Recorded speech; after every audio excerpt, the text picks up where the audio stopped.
യോഗത്തിന്റെ തുടക്കത്തിൽ തന്നെ ഘടകകക്ഷികൾ ആവശ്യപ്പെട്ടുവെങ്കിലും അജിത് കുമാറിനെ സംരക്ഷിക്കുകയാണ് മുഖ്യമന്ത്രി പിണറായി വിജയൻ ചെയ്തത്. അദ്ദേഹം പറയുന്നു അന്വേഷണം പൂർത്തിയാവട്ടെ എന്ന്. അന്വേഷണം അജിത് കുമാറിനെതിരെ ഉയർന്ന ക്രിമിനൽ ആരോപണങ്ങളെക്കുറിച്ചാണ്. പക്ഷേ ഘടകകക്ഷികളുടെ ആവശ്യം RSS നേതാവിനെ കണ്ടു എന്ന് തെളിഞ്ഞ കാര്യത്തിൽ നടപടി വേണം എന്നതാണ്. രണ്ടും കൂടി എന്തിനാണ് തന്ത്രപരമായി സർക്കാർ കൂട്ടിക്കുഴയ്ക്കുന്നത് എന്ന ചോദ്യം അവിടെ ഉണ്ട്. അൻവർ അദ്ദേഹത്തിന്റെ ആരോപണങ്ങൾ തുടരുകയാണ്. സ്വാമി സന്ദീപാനന്ദഗിരിയുടെ ആശ്രമം കത്തിച്ച കേസിലടക്കം പോലീസ് അദ്ദേഹത്തിനെതിരെ കാര്യങ്ങൾ തിരിക്കാൻ ശ്രമിച്ചുവെന്നും CPM നേതാക്കളെ അതിന്റെ ഭാഗമായി സർവേലൻസിൽ കൊണ്ടുവന്നും ആരോപണ വിധേയരാക്കിയുമെന്നുമെല്ലാം ഇന്ന് അൻവർ ആരോപണം ഉന്നയിക്കുകയും ചില കാര്യങ്ങൾ തുറന്നു പറയുകയും ചെയ്യുകയാണ്.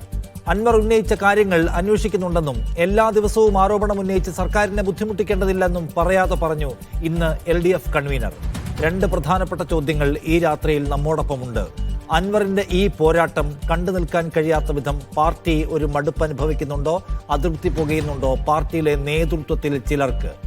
രണ്ടാമത്തേത്, ഇത്ര വലിയ ആക്ഷേപം ഉയർന്നു വന്നിട്ടും ഘടകകക്ഷികളിൽ നിന്ന് സമ്മർദ്ദമുയർന്നു വന്നിട്ടും എന്തുകൊണ്ടാണ് ഇപ്പോഴും മുഖ്യമന്ത്രി പിണറായി വിജയൻ അജിത് കുമാറിനെ മാത്രം സംരക്ഷിച്ച് പൊതിഞ്ഞ് പിടിക്കുന്നത് എന്ന ചോദ്യം അവിടെയുണ്ട്. ഇടതുപക്ഷ ജനാധിപത്യ മുന്നണി സർക്കാർ ഏറ്റവും വലിയ ആരോപണങ്ങളിലൊന്ന് നേരിടുമ്പോഴും ഇന്നത്തെ മുന്നണി യോഗത്തിന്റെ അജണ്ടയിൽ ഇത് ഉൾപ്പെടുത്താതിരിക്കുന്നത് പിന്നീട് സമ്മർദ്ദത്തിന്റെ ഭാഗമായി ഉൾപ്പെടുത്തുകയായിരുന്നു. അപ്പോൾ ആദ്യത്തെ അജണ്ടയിൽ നിന്ന് ഈ പ്രശ്നം ഒഴിവാക്കി നിർത്താൻ ശ്രമിക്കുന്നത് ആരുടെ താല്പര്യമാണ്? അത് കമ്മ്യൂണിസ്റ്റ് പാർട്ടിയുടെ താല്പര്യമാണോ? ഇടതുപക്ഷ ജനാധിപത്യ മുന്നണിയുടെ താല്പര്യമാണോ? ചില വ്യക്തികളുടെ താല്പര്യമാണോ?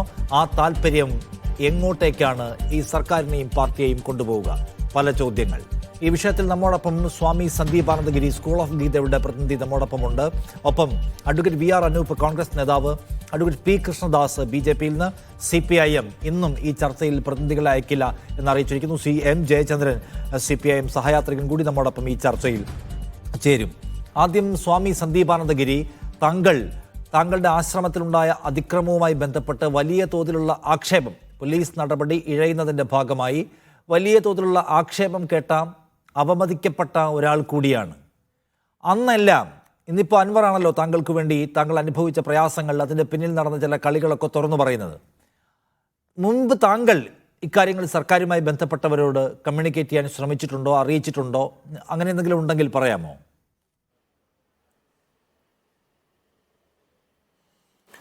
അതായത് ഈ സംഭവം, ആശ്രമം ഇവർ ഈ വാഹനങ്ങൾ ഉൾപ്പെടെ തീവച്ച് നശിപ്പിച്ച് ആ സമയത്ത് ഇതിനൊപ്പം ഇവർ നടത്തിയിട്ടുള്ളതൊരു നുണപ്രചരണവും കൂടിയായിരുന്നു. നമ്മൾ തന്നെയാണ് ഇത് ചെയ്തതെന്ന്.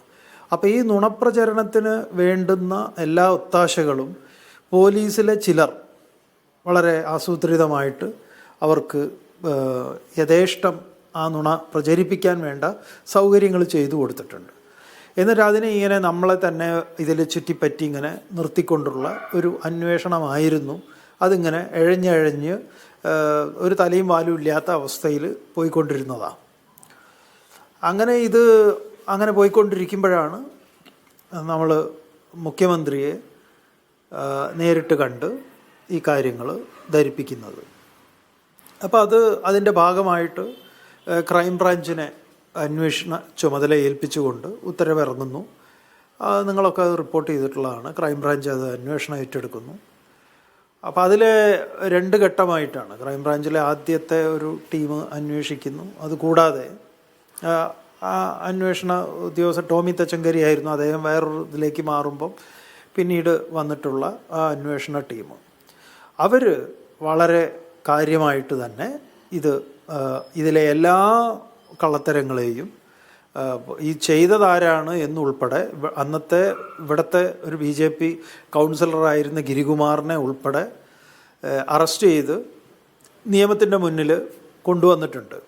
അപ്പോൾ ക്രൈംബ്രാഞ്ച് കണ്ടെത്തിയിട്ടുള്ള മറ്റൊരു കണ്ടെത്തൽ, ഈ അന്വേഷണ ഉദ്യോഗസ്ഥന്മാർ ഇതിലെ കുറച്ച് പേര് ഈ കേസ് വഴിതിരിക്കുന്നതിനും ഈ കേസ് അട്ടിമറിക്കുന്നതിനും സഹായകമായിട്ടുള്ള വിധത്തിൽ പ്രവർത്തിച്ചു എന്നുള്ള ഗുരുതരമായ ഒരു കൃത്യവിലോപം അവരുടെ ഭാഗത്തു നിന്നുണ്ടായതിനെ റിപ്പോർട്ട് ചെയ്തിട്ടുണ്ട്. ആ റിപ്പോർട്ട് ചെയ്തിട്ടുണ്ട് എന്നുള്ള ഒരറിവ് നമുക്കുണ്ട്. അതിൻ്റെ മേലിൽ നടപടികൾ എന്തെങ്കിലും ആയിട്ടുണ്ടോ എന്നുള്ളത് നമ്മുടെ അറിവിൽ പെടുന്നതായിരുന്നില്ല. അപ്പോൾ ഇന്ന് ബഹുമാനപ്പെട്ട MLA PV അൻവർ ഈ കാര്യം അവതരിപ്പിക്കുകയുണ്ടായി, ഇങ്ങനെ പറയുകയുണ്ടായി. ഒരു കാര്യത്തിൽ നമുക്ക് അൻവറിനോട് വളരെ എന്താ പറയുക, സ്നേഹവും അങ്ങേയറ്റം നന്ദിയുണ്ട്. കാരണം ഈ കേസ് ഈ ഗിരികുമാറിനെ വരെ അറസ്റ്റ് ചെയ്ത് നിയമത്തിൻ്റെ മുന്നിലേക്ക് ഇത്തരം ആളുകളെയൊക്കെ കൊണ്ടുവന്നത് ചാനൽ ചർച്ചകളിൽ എവിടെയും തന്നെ ഉണ്ടായിട്ടില്ല. അതുകൊണ്ട് തന്നെ പൊതുസമൂഹം ഇത് അറിഞ്ഞിരുന്നില്ല. ഇവരെയൊക്കെ ഇത്തരം ആളുകളൊക്കെ ഇതിൽ ഇൻവോൾവ് ആയിരുന്നു, ഇവരെയൊക്കെ അറസ്റ്റ് ചെയ്തു, ഇവരൊക്കെ ജാമ്യം കിട്ടാതെ ജയിലിൽ കിടക്കുകയാണ്, ഇത്യാദി കാര്യങ്ങളൊന്നും അറിഞ്ഞിട്ടുണ്ടായിരുന്നില്ല. ഇന്നത്തെ അൻവറിൻ്റെ പ്രസ്താവനയിൽ കേരള സമൂഹം ഈ കേസിന് ഇങ്ങനെയൊരു തുമ്പുണ്ടായിട്ടുണ്ട്, അതിൽ പോലീസിന് ഇങ്ങനെയൊരു പങ്കുണ്ടായിട്ടുണ്ട്, അത് RSS അനുഭാവികളായിട്ടുള്ള പോലീസുകാരാണ് ഇത് ചെയ്തത് എന്നതൊക്കെ ഇന്ന് പൊതുസമൂഹത്തിൻ്റെ മുന്നിൽ തുറന്നു കാണിക്കപ്പെട്ടു എന്നുള്ളതിൽ നമുക്ക് സന്തോഷം. സന്ദീപ് അനന്തഗിരി, ഇപ്പം താങ്കൾ നേരത്തെ പറഞ്ഞുവല്ലോ, ഈ അന്വേഷണം നടക്കുമ്പോൾ അത് താങ്കളുടെ തന്നെ നേർക്ക് തിരിക്കാനും താങ്കളെ അവമതിക്കാനുമുള്ള വളരെ പർപ്പസ്ഫുള്ളി ഡെലിബറേറ്റായ ശ്രമം ഉണ്ടായി എന്ന്. അപ്പോൾ മുഖ്യമന്ത്രിയെ കണ്ട് പരാതി പറയുമ്പോൾ ഈ രാഷ്ട്രീയ ഉദ്ദേശത്തോടെ പോലീസ് കാര്യങ്ങളെ മാറ്റിമറിക്കുകയാണ് എന്ന കാര്യം അദ്ദേഹത്തെ ധരിപ്പിച്ചിരുന്നോ? അല്ല, ഇത് എല്ലാവർക്കും അറിയുന്ന കാര്യമാണ്. കാരണം പാർട്ടി ഇതിൽ പാർട്ടിയെ പ്രതിക്കൂട്ടിലാക്കിയിട്ടുണ്ട്. എവിടെയെങ്കിലും ഒരു തീപിടുത്തം ഉണ്ടായാൽ ആ സെക്രട്ടേറിയറ്റ് തീപിടുത്തം ഉണ്ടായ സമയത്ത് അവിടെ ഫയലുകൾ കത്തുന്ന, ഈ ഫാനിൻ്റെ ഷോർട്ട് സർക്യൂട്ട് കാരണം ഫയലുകൾ കത്തിയ സമയത്ത് ഇതേപോലെ, അതുപോലെ AKG സെൻറ്ററിൻ്റെ ആക്രമണ സമയത്ത് എവിടെ എപ്പോഴും ഇത് ചോദിച്ചുകൊണ്ടിരിക്കുക. നിയമസഭയിൽ തന്നെ പലപ്പോഴും ചോദ്യങ്ങൾ ഉണ്ടായിട്ടുണ്ടല്ലോ, എന്താണ് ഈ കേസിൻ്റെ നാൾ വഴി, എന്താണ് കിട്ടിയോ എന്നുള്ള ചോദ്യം ഉണ്ടായിരുന്നുവല്ലോ ഇതിനെക്കുറിച്ച്. അപ്പോൾ അതെല്ലാവർക്കും അറിയുന്നതാണ്. ഇതിങ്ങനെ എന്തൊക്കെയോ കാര്യങ്ങളിൽ ഇതിങ്ങനെ ഇഴഞ്ഞ് നീങ്ങുന്ന കാര്യങ്ങൾ. ഓക്കെ, അപ്പോൾ ഇതിനകത്ത് ഈ അന്വേഷണം ആസൂത്രിതമായി വഴിതിരിക്കുക, അട്ടിമറിക്കുക പോലെയുള്ള പണിയെടുത്തവർ, RSSകാർക്ക് കുപ്രചരണം നടത്താൻ മനഃപൂർവ്വമായ വഴിയൊരുക്കി കൊടുത്തവർ, അവരൊന്നും ആ നിലയ്ക്ക് പിടിക്കപ്പെട്ടില്ല, താങ്കൾ നേരത്തെ പറഞ്ഞ പോലെ ശിക്ഷിക്കപ്പെട്ടില്ല എന്ന ഒരു പ്രശ്നവും കൂടി താങ്കൾ കാണുന്നുണ്ട്, അല്ലെങ്കിൽ ആ നിരാശയുണ്ട്?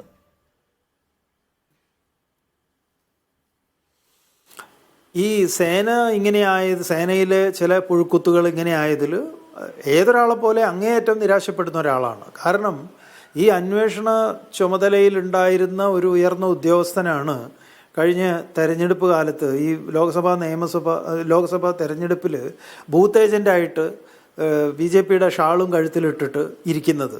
നമ്മളത് ഫേസ്ബുക്കിൽ പോസ്റ്റ് ചെയ്തിരുന്നു. ഇങ്ങനെയുള്ള ആളുകളാണ് സേനയിൽ ഉള്ളത് എങ്കിൽ നാട്ടിൻ്റെ ഒരവസ്ഥ എന്തായിരിക്കും എന്നുള്ളത്. ഈ ഡിപ്പാർട്ട്മെൻറ്റിനെ തന്നെ നാണക്കേടായിട്ടുള്ള ഇത്തരം ആളുകൾ ഡിപ്പാർട്ട്മെൻറ്റിന് ഒരു നാണക്കേട് തന്നെയാണ് നമ്മൾ ഫേസ്ബുക്കിൽ പോസ്റ്റ് ചെയ്തിട്ടുണ്ടായിരുന്നു. നിങ്ങളുടെ ശ്രദ്ധയിൽ അത് പെട്ടിട്ടുണ്ടാവും എന്ന് തോന്നുന്നുണ്ട്. അപ്പോൾ അതൊക്കെ ഇതിൻ്റെ ഭാഗമായിട്ട് ഉണ്ടായിട്ടുള്ളതാണ്. ഓക്കെ, ഇതിനകത്ത് പക്ഷേ തുടക്കത്തിൽ അൻവറിന്റെ പ്രവർത്തനത്തിന് ഈ തുറന്നു പറയാൻ കാണിച്ച ഇപ്പോഴത്തെ മനസ്സിന് നന്ദി പറയുകയൊക്കെ ചെയ്തു. അൻവർ പക്ഷേ ഇത് കേവലമായി തുറന്നു പറയുക മാത്രമല്ല, ഒരു പൊളിറ്റിക്കൽ മോണിറ്ററിംഗ് ഉണ്ടാവുന്നില്ല, പോലീസിനെ ശരിയാവണ്ണം കൺട്രോൾ ചെയ്യാനും നിരീക്ഷിക്കാനും കഴിയുന്ന രാഷ്ട്രീയമായ ഇടപെടൽ ഉണ്ടാവുന്നില്ല എന്ന പ്രശ്നമാണ് സത്യത്തിൽ അൻവർ അവതരിപ്പിച്ചുകൊണ്ടിരിക്കുന്ന കഴിഞ്ഞ കുറേ ദിവസങ്ങളായി. അതിൻ്റെ ഭാഗമാണ് താങ്കളുടെ കേസ് എന്ന് പറയാൻ താങ്കൾ ആഗ്രഹിക്കുന്നുണ്ടോ?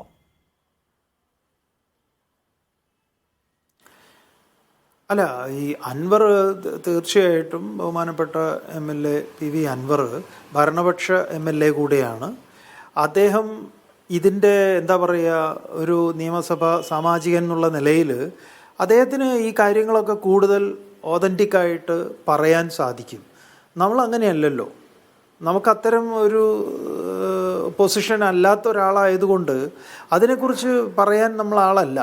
അതിലെ രാഷ്ട്രീയം പറയാനോ അല്ലെങ്കിൽ അതിലെ ഉദ്യോഗസ്ഥന്മാർക്ക് ഇന്ന ആളുകൾക്കെതിരെ ഇന്ന നടപടി ഉണ്ടാവണം എന്നൊന്നും പറയാം. ഒരു കാര്യം നമുക്ക് പറയുന്നതിൽ യാതൊരു മടിയുള്ളതല്ല.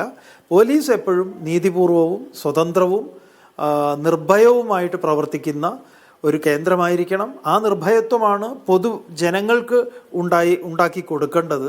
ആ ഉത്തരവാദിത്തപ്പെട്ട സേനയിലെ ഓരോരുത്തരും ഈ പറഞ്ഞ ജാതി മത രാഷ്ട്രീയത്തിന് അതീതമായി പ്രവർത്തിക്കേണ്ടവരാണ് എന്ന കേരളീയ സമൂഹത്തിൻ്റെ ആ ഒരു ബോധ്യം അത് നമുക്കുമുണ്ട്. അതുകൊണ്ട് അവരെ അതിൽ നിന്നൊക്കെ സ്വതന്ത്രമാക്കേണ്ടത് അനിവാര്യമായിട്ടുള്ളൊരു കാര്യമാണ്. ശരി, അൻവർ ഉന്നയിക്കുന്ന പ്രശ്നത്തിൻ്റെ ഒരു ഇര കൂടിയാണ് താനെന്ന് അദ്ദേഹം പറയാതെ പറയുന്നുണ്ട്. കാരണം പോലീസ് ജാതി മത രാഷ്ട്രീയ താല്പര്യങ്ങൾക്ക് അപ്പുറം പ്രവർത്തിക്കണം, പക്ഷേ അങ്ങനെയല്ല പോലീസിൻ്റെ ഭാഗത്ത് നിന്ന് ആശ്രമം കത്തിച്ച കേസിൽ നടപടി ഉണ്ടായത് എന്നാണ്. ഓക്കെ, താങ്ക് യു സ്വാമി സന്ദീപ് ആനന്ദഗിരി ഈ സന്ദർഭത്തിൽ ഞങ്ങളുടെ ഈ വിഷയത്തിൽ സംസാരിച്ചതിന്. എൻ്റെ കൂടെ CPIM സഹയാത്രികൻ CM ജയചന്ദ്രനുണ്ട്. ശ്രീ ജയചന്ദ്രൻ, നോക്കൂ, ഇടതുപക്ഷ ജനാധിപത്യ മുന്നണിയിലെ ഒരു വിഭാഗം കക്ഷികൾക്ക് നമ്മൾ വലിയ കുഴപ്പത്തിലാണ് എന്ന് തോന്നുന്നുണ്ട്.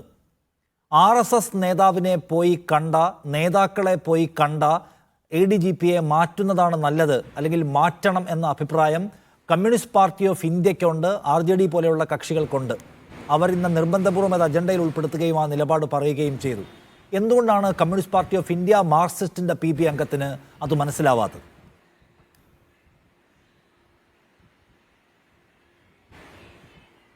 മനസ്സിലാവാഴികയുടെ പ്രശ്നമല്ലല്ലോ നിഷാദ് ഇതിൽ വരുന്നത്.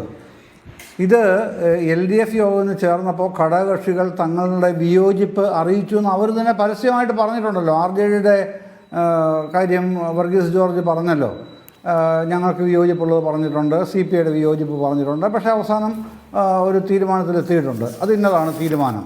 അപ്പോൾ വിയോജിപ്പുകൾ പറയുകയും ഒപ്പം തന്നെ കൂട്ടായ നിലപാടെടുക്കുകയും ചെയ്തു എന്നുള്ളതാണ് അദ്ദേഹം തന്നെ പറഞ്ഞത്. ഘടകകക്ഷി നേതാവല്ലേ അദ്ദേഹം തന്നെയാണല്ലോ പറഞ്ഞത്.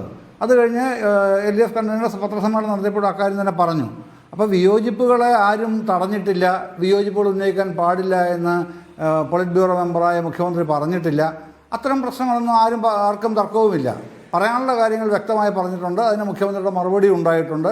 അതോടുകൂടി അക്കാര്യത്തിൽ കൂട്ടായ തീരുമാനം LDF ഇന്നത്തെ യോഗത്തിൽ എടുക്കുകയും ചെയ്തിട്ടുണ്ട്. അതാണല്ലോ സംഭവിച്ചത്. അതല്ല നമ്മളെല്ലാവരും കണ്ടതും കേട്ടതും. ഞാൻ ചോദിക്കുന്നത് അതല്ല, ഇന്നത്തെ യോഗത്തിൽ മുഖ്യമന്ത്രി പറഞ്ഞതിനോട് അവിടെ കിടന്ന് വഴക്കുണ്ടാക്കാൻ അവർക്ക് പറ്റില്ലല്ലോ. മുഖ്യമന്ത്രി പറഞ്ഞത് എന്താണ്? അന്വേഷണം നടക്കട്ടെ, തീരുമാനം വന്നാൽ, അന്വേഷണത്തിൻ്റെ റിസൾട്ട് വന്നാൽ നമുക്ക് ഈ കാര്യത്തിൽ ADGPയുടെ മാറ്റത്തിൻ്റെ കാര്യത്തിൽ ആലോചിക്കാമെന്നാണ്. നോക്കൂ, ഒന്നാമത് അൻവർ ഈ പ്രശ്നം ഉന്നയിച്ച ശേഷം മലപ്പുറം ജില്ലയിൽ DYSPമാരടക്കം ഒരു ഡസനോളം ആളുകളെ അങ്ങോട്ടും ഇങ്ങോട്ടും മാറ്റി. ഏതെങ്കിലും അന്വേഷണ റിപ്പോർട്ട് കാത്തിരുന്നിട്ടല്ല, അതൊരു പൊളിറ്റിക്കൽ ഡിസിഷൻ ആയിരുന്നു, അത് വേണമെന്ന് സർക്കാരിന് തോന്നി മാറ്റി. പക്ഷേ അജിത് കുമാറിനെ സംരക്ഷിച്ചു. ആ ചോദ്യം അവിടെ കിടക്കുകയാണ്. മലപ്പുറത്ത് ആളുകളെ മാറ്റി എന്ത് അന്വേഷണ റിപ്പോർട്ടിനെ ബേസ് ചെയ്തിട്ടാണ്? രണ്ടാമത്തേത്, ഈ ഘടകകക്ഷികൾ ഉന്നയിക്കുന്ന ആവശ്യം എന്താണ് ശ്രീ ജയചന്ദ്രൻ? RSS നേതാവിനെ പോയി കണ്ട ADGP പാടില്ല എന്നാണ്. RSS നേതാവിനെ പോയി കണ്ടു എന്നതിന് അന്വേഷണ റിപ്പോർട്ടിൻ്റെ ആവശ്യമില്ല, അത് വസ്തുതയാണ്, എല്ലാവരും സമ്മതിച്ചു, അദ്ദേഹവും സമ്മതിച്ചതാണ്. അങ്ങനെ RSS നേതാക്കളെ അടിക്കടി പോയി കാണുന്നയാളെ വേണ്ട. അല്ലാതെ അൻവർ ഉന്നയിച്ചതുപോലെ സ്വർണ്ണ പൊട്ടിക്കലിൻ്റെ കേസോ വേറെ എന്തെങ്കിലും മാഫിയ പ്രവർത്തനമോ ഇതൊന്നും മുന്നിൽ വെച്ചിട്ടല്ല ഘടകകക്ഷികൾ ആവശ്യപ്പെടുന്നത്. RSSുമായി സ്ഥിരബന്ധത്തിലുള്ള ആൾ വേണ്ട, അത് നമ്മുടെ മുമ്പിൽ എവിഡൻ്റ് ആണ്. പിന്നെ എന്തിനാണ് കാത്തിരിക്കുന്നത് പിണറായി വിജയൻ? ആ ചോദ്യം ഉണ്ടല്ലോ.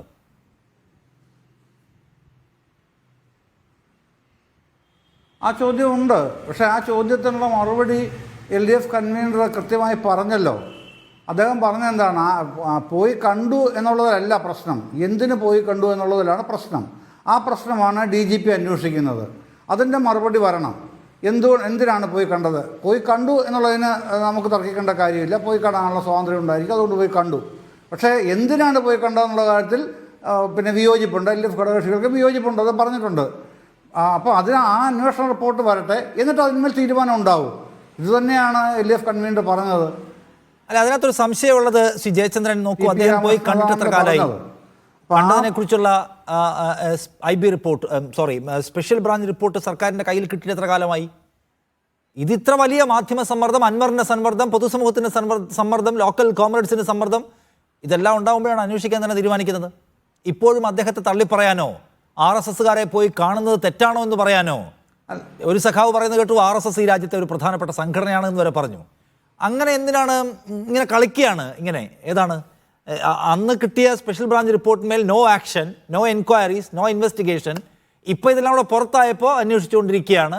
അതിന് മൊത്തത്തിൽ നിങ്ങൾക്ക് RSSുമായി ബന്ധപ്പെട്ട ഈ കാര്യത്തിൽ ഒരു ചടുലതക്കുറവ്, താല്പര്യക്കുറവ് ഒക്കെ തോന്നുകയാണ്.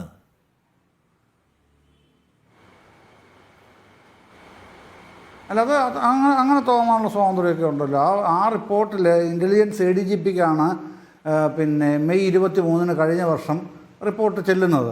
ആ റിപ്പോർട്ടിൽ ഇൻഫോർമൽ പേഴ്സണൽ ഇതാണ് ആ വിഷയത്തെക്കുറിച്ചുള്ളത്. അതിൻ്റെ അപ്പുറത്തേക്കൊരു റിപ്പോർട്ടും ഇല്ലല്ലോ. അപ്പോൾ അതിന്മേൽ എന്തന്വേഷണമാണ് സാധാരണഗതിയിൽ നടക്കേണ്ടത്, അല്ലെങ്കിൽ അതിൻ്റെ വിശദീകരണം എന്തിനാണ് ചോദിക്കേണ്ടത്?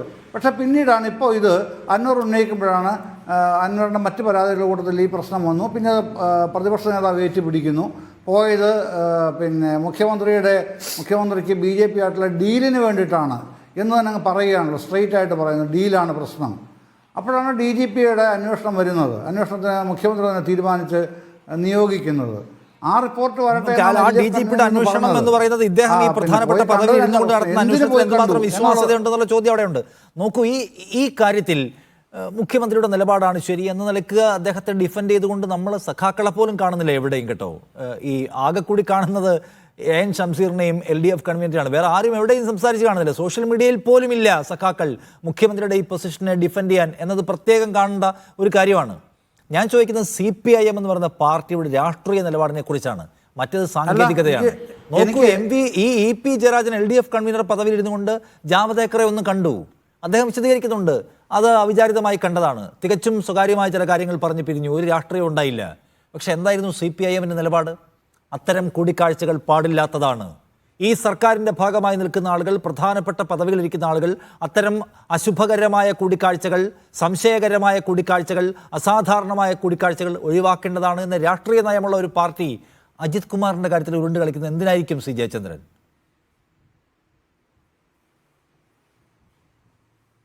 അല്ലാത്തല്ല, അങ്ങനെയല്ലല്ലോ. ഞാനതിനെ ഏതായാലും ആ രൂപത്തിലല്ല കണ്ടത്. പ്രകാശ് ജാവദേക്കർ എന്ന പൊളിറ്റീഷ്യൻ, EP ജയരാജൻ എന്ന പൊളിറ്റീഷ്യൻ, രണ്ട് രാഷ്ട്രീയ നേതാക്കൾ തമ്മിലുള്ള കൂടിക്കാഴ്ച അത് സംബന്ധിച്ചുണ്ട്. ഇവിടെ പിന്നെ സർക്കാരിൽ ഏറ്റവും ഉന്നത സ്ഥാനത്തിരിക്കുന്ന ഒരു IPS ഉദ്യോഗസ്ഥൻ, മറ്റേത് RSS എന്ന സംഘടനയുടെ വളരെ പ്രധാനപ്പെട്ട, ഏറ്റവും പ്രധാനപ്പെട്ട ഒരു നേതാവ്. അപ്പോൾ അത് രാഷ്ട്രീയക്കാർ തമ്മിലുള്ള കൂടിക്കാഴ്ചയായിട്ട് ദത്താത്രേയയും അജിത് കുമാറും തമ്മിലുള്ള കൂടിക്കാഴ്ചയെ കൂട്ടിക്കുഴയ്ക്കാൻ കഴിയില്ല. പക്ഷേ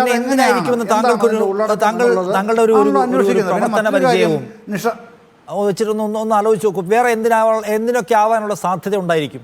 ഒരു പോലീസ് ഓഫീസർ RSSന്റെ ഒരു പ്രധാനപ്പെട്ട ഉദ്യോഗസ്ഥനെ കാണുന്നത് വേറെ എന്തൊക്കെ മാറ്റേഴ്സിനാവാനുള്ള സാധ്യതയുണ്ട്? ഞാനതിലേക്ക്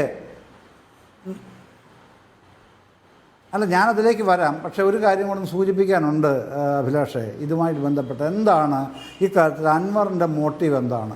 അതാണ് ഞാൻ പ്രധാനമായിട്ടും അന്വേഷിച്ചൊരു വിഷയം. എനിക്ക് കിട്ടിയ ഒരു ഉത്തരം, അല്ലെങ്കിൽ ഇതിൽ നിന്ന് ലഭിച്ച റിസൾട്ട്, ഈ അന്വേഷണത്തിൻ്റെ ഭാഗമായിട്ട് റിസൾട്ട് എന്ന് പറയുന്നത്, മുസ്ലിം കമ്മ്യൂണിറ്റി എന്നുള്ള നിലയിൽ ആണ് അൻവർ ചില വിഷയങ്ങൾ ഉന്നയിക്കുന്നത് തുടർച്ചയായി. അത് കമ്മ്യൂണിറ്റിക്ക് കേരളത്തിലെ പോലീസിങ്ങിൽ, ആഭ്യന്തര വകുപ്പിൽ, പോലീസ് ഭരണത്തിൽ കടുത്ത അനീതി നേരിടേണ്ടി വരുന്നു. അതൃപ്തി എന്നുള്ളതല്ല, വലിയ ഇൻസെക്യൂരിറ്റി ഉണ്ട് സമുദായത്തിന്. കേരളത്തിലെ 28% വരുന്ന മുസ്ലിം സമുദായത്തിന് അക്കാര്യത്തിൽ വലിയ ഇൻസെക്യൂരിറ്റി ഉണ്ട് എന്ന വിഷയമാണ് അൻവർ. ഇരവാദം ഉന്നയിക്കുന്നില്ല, നിരാശ പറയുന്നില്ല. സന്ദീപാനന്ദഗിരി കുറച്ചു മുമ്പ് പറഞ്ഞല്ലോ നിരാശയുടെ പ്രശ്നം. പക്ഷെ അൻവറിന് നിരാശയില്ല, ഇരവാദവും ഉന്നയിക്കുന്നില്ല. മറിച്ച് അദ്ദേഹം ഒരു പോരാളിയെ പോലെ പൊരുതുകയാണ് ചെയ്യുന്നത്. എന്തിനാണ്? ഈ പ്രശ്നമാണ് ഉന്നയിക്കുന്നത് പ്രധാനമായിട്ടും. അദ്ദേഹം ഉന്നയിച്ച പ്രധാനപ്പെട്ട പ്രശ്നങ്ങൾ എന്ന് പറയുന്നത് പൊന്നാനിയിലെ അതിജീവിതയുടെ പ്രശ്നം, കോഴിക്കോട്ടെ മാമിയുടെ പ്രശ്നം, എടവണ്ണയിലെ ഈ റിഷാദിൻ്റെ പ്രശ്നം. ഇത്തരം പ്രശ്നങ്ങൾ ഏറ്റവും സുപ്രധാനം ഉന്നയിക്കുമ്പോഴും മറ്റ് പ്രശ്നങ്ങൾ അദ്ദേഹം വിടുന്നില്ല. ഈ കേരള പോലീസിൽ സംഘിവൽക്കരണം എന്നുള്ളതല്ല, മുസ്ലിം ശത്രുത എന്നുള്ളത് ഒരു പ്രധാനപ്പെട്ട വിഷയമുണ്ട്. ഒപ്പം ആൾക്കാരെ മനഃപൂർവ്വം കൊടുക്കാൻ, ഇപ്പോൾ സന്ദീപാനന്ദഗിരി പറയുമ്പോൾ അദ്ദേഹം അത് പറഞ്ഞില്ല എന്ന് തോന്നുന്നെങ്കിലും ഉള്ള പ്രധാനപ്പെട്ട പ്രശ്നങ്ങൾ കാരായി രാജനെ ഇതിലേക്ക് കണക്ട് ചെയ്യാൻ ശ്രമിച്ചു. തിരുവനന്തപുരത്തെ DYFI നേതാവ് IP ബിനുവിനെ ഈ കേസിൽ കണക്ട് ചെയ്യാൻ ശ്രമിച്ചു. ഇത്തരമൊക്കെ പോലീസ് നടപടികൾ ഉണ്ടായിട്ടുണ്ട്. അത് കഴിഞ്ഞിട്ടാണ് ക്രൈംബ്രാഞ്ച് ആ കേസിൽ ഏറ്റെടുത്തത്. അപ്പോഴാണ് അതിന് വ്യക്തത വരുന്നതും സന്ദീപാനന്ദഗിരിയുടെ കാര്യത്തിൽ എന്താണ് സംഭവിച്ചത് അന്നെന്നുള്ളത് മനസ്സിലാവുന്നതും. പിന്നെ ക്രൈംബ്രാഞ്ച് ചാർജ് ഷീറ്റ് ഇപ്പോൾ കോടതി കൊടുത്തിരിക്കുകയാണ്, കോടതി ഇത് പരിഗണിച്ചിട്ടില്ല. അപ്പോൾ ഇവിടെ അത് ഒരു ഭാഗത്ത് നിൽക്കുന്നു. മറുഭാഗത്ത് ഈ പറഞ്ഞ ഒരു ഇസ്ലാമോഫോബിക്കായിട്ടുള്ള നില തന്നെ ഉണ്ട് എന്നുള്ള ഒരു അഭിപ്രായം അൻവറുമായിട്ട് ഇക്കാര്യത്തിൽ യോജിക്കുന്നവരും പങ്കുവെക്കുന്നുണ്ട് എന്നാണ് ഞാൻ മനസ്സിലാക്കുന്നത്. അപ്പോൾ അത് അങ്ങനെ പോകുന്നത് വലിയ ബുദ്ധിമുട്ടുണ്ടാക്കുന്നത്, അല്ലെങ്കിൽ ഒരു ചോർച്ച തന്നെ സംഭവിക്കുന്നത് CPMനാണ് ഉണ്ടാവുക. അപ്പോൾ അത് ഗുരുതരമായി നിൽക്കുന്നൊരു പ്രശ്നമാകുമ്പോൾ അഡ്രസ്സ് ചെയ്യാനുള്ള ഉത്തരവാദിത്വം സർക്കാരിനുണ്ട്, CMനുണ്ട്, പാർട്ടിക്കുണ്ട്, മുന്നണിക്കുണ്ട്. ഇതാണ് അൻവർ മുമ്പോട്ട് വെക്കുന്ന ആശയം എന്നാണ് ഞാൻ മനസ്സിലാക്കുന്നത്. അപ്പോൾ അതിന് സർക്കാരും ഒരു പരിധിവരെ ഈ കാര്യങ്ങളെല്ലാം അവർക്കും ഒരു ധാരണയും വ്യക്തതയൊക്കെ ഉണ്ട്. താങ്കൾ മുമ്പ് ചോദിച്ചല്ലോ ഈ ശശിധരൻ്റെ കാര്യം, SP, മലപ്പുറം SP. ഒരു കാര്യമേ ഉള്ളൂ, അൻവർ ഉന്നയിച്ച പരാതിയിൽ പറയുന്ന രണ്ടാമത്തെ മൂന്നാമത്തെ പ്രശ്നം അതാണ്. ഈ നവകേരള സദസ്സുമായി ബന്ധപ്പെട്ട് അവിടെ യൂട്യൂബർമാരുണ്ടാക്കിയ പ്രശ്നം, ആ പ്രശ്നത്തിൽ പിന്നീട് അറസ്റ്റ് ചെയ്യപ്പെടുന്നത്, അഴികൾക്കുള്ളിലാക്കപ്പെടുന്നത് ഇടതുപക്ഷ പ്രവർത്തകരാണ്, DYFIക്കാരാണ്. അത് നേതൃത്വം കൊടുത്തത് ശശിധരൻ എന്ന SP ആണ്. അപ്പോൾ അതാണ് പിന്നെ ഇക്കാര്യത്തിൽ ഉടൻ നടപടി ഇന്നലെ ഈ പറയുന്ന വ്യക്തിക്ക് മാത്രമല്ല, ഈ IPS-കാരന് മാത്രമല്ല, മറ്റ് പല DYSP അടക്കമുള്ള ആൾക്കാർക്കും ഉണ്ടായിട്ടുണ്ട്. അവരുടെയൊക്കെ പങ്കാളിത്തം ഗവൺമെൻറ് വ്യക്തമായിട്ടുമുണ്ട്. അതുകൊണ്ടും കൂടെയാണ് കേട്ടോ ആ വേഗത എന്ന് താങ്കളുടെ ഒരു പദം പ്രയോഗിച്ചല്ലോ, ഇത്ര വേഗത്തിൽ അത് ചെയ്തല്ലോ. ഗവൺമെന്റ് വ്യക്തമാവുക എന്ന് വെച്ചാൽ അൻവറിന്റെ ആരോപണവും അൻവറിന്റെ വാർത്താ സമ്മേളനത്തിലെ വെളിപ്പെടുത്തലുകൾ മാത്രമേ സർക്കാരിന് മുമ്പിലുള്ളൂ. വേറെ എന്താണ്? യൂട്യൂബർമാർ നവകേരള സദസ്സിലുണ്ടാക്കിയ പ്രശ്നത്തെക്കുറിച്ച് ഇൻവെസ്റ്റിഗേഷൻ റിപ്പോർട്ട്സ് ഒന്നും സർക്കാരിന്റെ കയ്യിലില്ല. സർക്കാരിന് മാറ്റാൻ പറ്റുന്നവരെയൊക്കെ മാറ്റി, മാറ്റാൻ പറ്റാത്ത ഒരാളുണ്ട്, അജിത് കുമാർ. എന്നാ നമുക്ക് മനസ്സിലാക്കാനുള്ളൂ. ബാക്കി ഡിവൈഎസ്പിമാരെയും SP-മാരെയും ഒക്കെ മാറ്റിയത് ഇൻവെസ്റ്റിഗേഷൻ റിപ്പോർട്ട്സിന്റെ അടിസ്ഥാനത്തിലല്ല എന്നുള്ളത് ഞാൻ പറയുന്നില്ല ഇപ്പോൾ. അല്ല, ഞാനിതിനെ ഇൻവെസ്റ്റിഗേഷൻ റിപ്പോർട്ടിൻ്റെ അടിസ്ഥാനത്തിലല്ല എന്ന് താങ്കൾ ഒരു സ്റ്റേറ്റ്മെൻറ്റായിട്ട് പറഞ്ഞാൽ ഞാനിതിനെ yes എന്നോ no എന്നോ പറയുന്നില്ലെന്നേ. കാര്യം ഗവൺമെൻറ്റുമായി ബന്ധപ്പെട്ടൊരു കാര്യമാണ്. അതിൻ്റെ അകത്ത് ഒരു സാധാരണ പൗരനായ ഞാൻ അതിൻ്റെ അകത്ത് എങ്ങനെയാണ് ഉത്തരവാദിത്തോടെ പറയുക yes എന്നോ no എന്നോ? പക്ഷേ എൻ്റെ അറിവിൽ അങ്ങനെയാണ്. അന്വേഷണ റിപ്പോർട്ട് ഉണ്ടായിട്ടാണ് നടപടി ഉണ്ടായതെന്നാണ് എൻ്റെ അറിവിലുള്ളത്. അത് തെളിയിക്കാനായിട്ട് എൻ്റെ തെളിവൊന്നുമില്ല.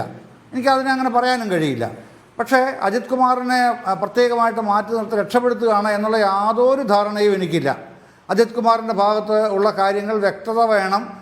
പിന്നെ സാങ്കേതികതയുടെ പേരിലല്ല, അത് നിയമപരമായ പ്രശ്നമാണ്. ഒരു സാങ്കേതികത്വവും ഗവൺമെൻറ് മുമ്പിൽ തടസ്സമായിട്ടില്ല, ആവുകയുമില്ല. പക്ഷേ തെളിവോടുകൂടി തന്നെയാണ് കുറ്റവാളികളെ കൈയോടെ പൊക്കേണ്ടത് എന്നുള്ളതാണ് നിലപാട്. ആ നിലപാടിനായി വെയിറ്റ് ചെയ്യുന്നു, ആ തെളിവിനായി വെയിറ്റ് ചെയ്യുന്നു എന്നാണ് ഞാൻ. തെളിവിൻ്റെ കാര്യം ഞാൻ പറഞ്ഞ അതല്ല.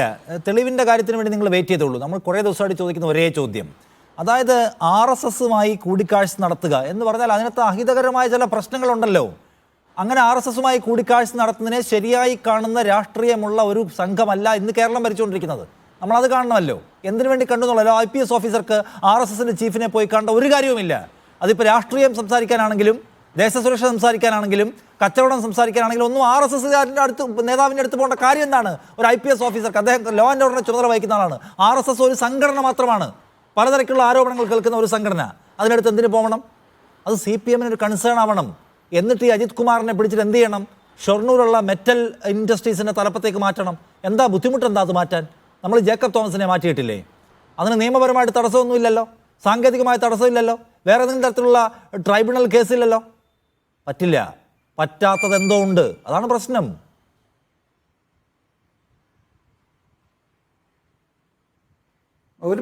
ഒരു പറ്റാഴികയുമില്ല. ഇത് പിന്നെ മീഡിയ വണ്ണിൻ്റെ പ്രതിനിധിക്ക് ചോദിക്കാമായിരുന്നു LDF കൺവീനറോട്. ഇക്കാര്യത്തിൽ LDF-ൻ്റെ കാര്യത്തിൽ അവസാന വാക്ക് പറയേണ്ട ആൾ LDF കൺവീനറാണ്. അദ്ദേഹം അത് പറയുകയും ചെയ്തു. പോയതിലോ കണ്ടതിലോ അല്ല തെറ്റ്, എന്തിനു പോയി എന്നുള്ളതാണ് അന്വേഷണം നടക്കുന്നത്. ആ അന്വേഷണത്തിനായിട്ടാണ് വെയിറ്റ് ചെയ്യുന്നത്. ഇത് LDF-ന് അവസാന വാക്ക് പറയേണ്ട കൺവീനർ പറഞ്ഞു കഴിഞ്ഞാൽ അതിൻ്റെ അപ്പുറത്തേക്ക് അന്വേഷണം നടക്കുന്നു.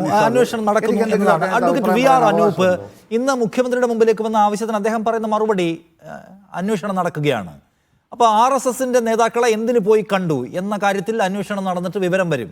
എന്ന് വെച്ചാൽ RSS-ൻ്റെ നേതാക്കളെ അജിത് കുമാർ പോയി കണ്ടത് എന്തിനാണെന്നതിനെക്കുറിച്ച് വളരെ സുതാര്യവും സുവ്യക്തവുമായ അന്വേഷണം നടന്ന് ശരിയാവണ്ണമുള്ള റിപ്പോർട്ട് പുറത്തു വരുമെന്ന് നമ്മൾ വിശ്വസിക്കണം. വേറെ നിവൃത്തിയില്ല, നമ്മൾ വിശ്വസിക്കുന്നു.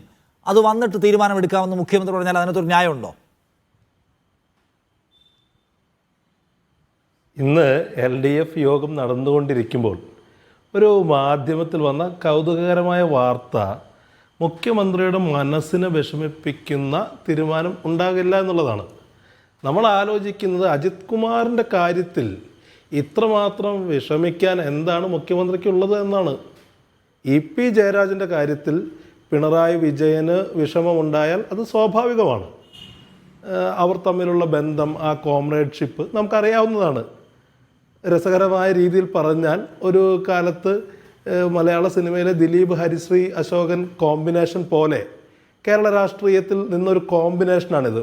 പിണറായി വിജയനെ നായകനാക്കാൻ കോമാളിയായൊരു മനുഷ്യനാണ് EP ജയരാജൻ എന്ന് പറയുന്നത്. അദ്ദേഹം നടത്തിയ പ്രസംഗങ്ങൾ പലപ്പോഴും പരിഹാസ്യനായിട്ടുണ്ട്. എന്ന് മാത്രമല്ല, ആ ബന്ധത്തിൽ ഒരു ത്യാഗത്തിൻ്റെ എലമെൻ്റ് ഉണ്ട്. പിണറായി വിജയൻ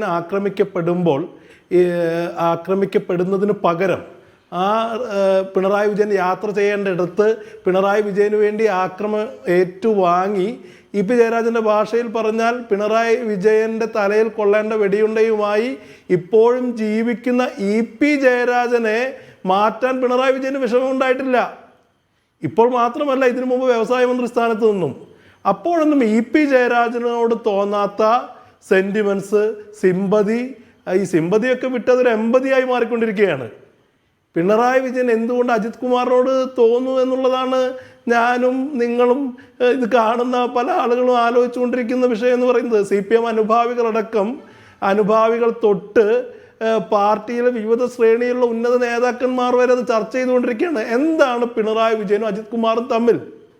അത് ഇന്ന് അൻവർ പറഞ്ഞു, അവർക്ക് തമ്മിൽ ഒരു ബാരിക്കേഡ് ഉണ്ട്, P ശശി എന്ന് പറയുന്ന ബാരിക്കേഡ്. എന്തിനാണ് P ശശിയെ മാത്രം പറയുന്നത്? പിണറായി വിജയൻ അത്ര മണ്ടനാണോ? അദ്ദേഹം CPM പോലൊരു പാർട്ടിയെ സുദീർഘകാലം നയിച്ചൊരു നേതാവല്ലേ? ജനങ്ങളുടെ പൾസ്, പ്രവർത്തകരുടെ പൾസ് അറിയുന്ന ആളല്ലേ? അജിത് കുമാറിനെ ഇനിയും പ്രൊട്ടക്റ്റ് ചെയ്താൽ താൻ അൺപോപ്പുലറായി തീരുമെന്ന് അറിയാത്ത ആളൊന്നുമല്ലല്ലോ പിണറായി വിജയൻ. പക്ഷേ ഇതൊക്കെ നിൽക്കുമ്പോൾ തന്നെ അജിത് കുമാറിനെ പ്രൊട്ടക്റ്റ് ചെയ്യേണ്ട ഒരു കാര്യം, ഒരു സാഹചര്യം, ഒരു നിർബന്ധിത അവസ്ഥ പിണറായി വിജയനുണ്ട് എന്നുള്ളതാണ്. അത് എന്ത് എന്ന് ചോദിച്ചാൽ അതിൻ്റെ ഉത്തരം ചെന്നെത്തുക. പല രാജാക്കന്മാരെ സംബന്ധിച്ച്, ചക്രവർത്തിമാരെ സംബന്ധിച്ച് ചരിത്രത്തിൽ നമുക്കറിയാം, അവരൊക്കെ അവസാന ഘട്ടത്തിൽ കുടുംബത്തിൻ്റെ തടവറയിലായി പോയി എന്നുള്ളത്. പിണറായി വിജയൻ അദ്ദേഹത്തിൻ്റെ വീട്ടിൽ മകളുടെ താല്പര്യങ്ങളുടെ തടവുകാരനായി മാറി എന്നുള്ളതാണ് കേരളം നേരിടുന്ന ദുര്യോഗം, CPM നേരിടുന്ന ദുര്യോഗം. പിണറായി വിജയൻ അദ്ദേഹത്തിൻ്റെ രാഷ്ട്രീയം ഉപേക്ഷിക്കാൻ നിർബന്ധിതനായിരിക്കുന്നു. അദ്ദേഹത്തിന് ചില താല്പര്യങ്ങൾ സംരക്ഷിക്കേണ്ടി വരുന്നു എന്നുള്ളതാണ് യാഥാർത്ഥ്യം. പിണറായി വിജയനെ കുറിച്ച് നമുക്ക് പല അഭിപ്രായ വ്യത്യാസങ്ങൾ ഉണ്ടായിരിക്കുമ്പോഴും സംഘാടനത്തിൻ്റെ കാര്യത്തിൽ ഒരു രാഷ്ട്രീയക്കാരൻ എന്നുള്ള കാര്യത്തിലൊക്കെ അദ്ദേഹത്തെക്കുറിച്ച് മതിപ്പുണ്ടായിരുന്നു. പക്ഷേ അദ്ദേഹം തൻ്റെ രാഷ്ട്രീയം ഉപേക്ഷിക്കാൻ ചില താല്പര്യങ്ങൾക്ക് മുമ്പിൽ സംഘപരിവാറിന് വേണ്ടി ഈ അടിയറവ് പറയാൻ അദ്ദേഹം നിർബന്ധിതനായിരിക്കുന്നു. അതിനെ ഉപയോഗിക്കുന്ന ഇവർക്കിടയിലുള്ളൊരു പാലമായി അജിത് കുമാർ മാറുന്നു. അജിത് കുമാറിനെ പിണറായി വിജയനും ഉപയോഗപ്പെടുത്തിയിട്ടുണ്ട്.